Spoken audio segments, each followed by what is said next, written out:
Nvidia stock has exploded, and the big question is simple. Is this real growth, or is the AI hype already running too hot? To answer that, you have to forget what Nvidia used to be.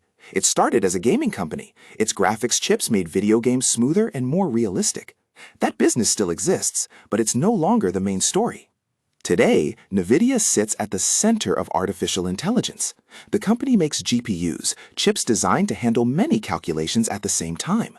That's exactly what AI systems need, whether it's chatbots, image generators, self-driving software, or massive cloud platforms. Those platforms live inside data centers.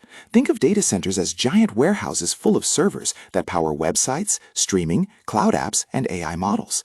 Right now, many of those data centers want Nvidia hardware. The numbers make this shift obvious.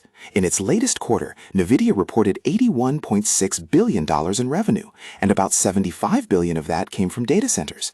That tells you where the real growth engine is. This isn't about gamers upgrading graphics cards. It's about companies building AI infrastructure. Another reason investors are excited is Nvidia's Blackwell platform. Blackwell isn't just a faster chip. It's part of a full system that combines chips, networking, and software. Nvidia isn't selling individual parts.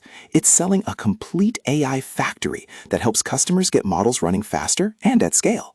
So why is the stock rising? Because companies are spending enormous amounts on AI, and Nvidia is still seen as one of the biggest winners.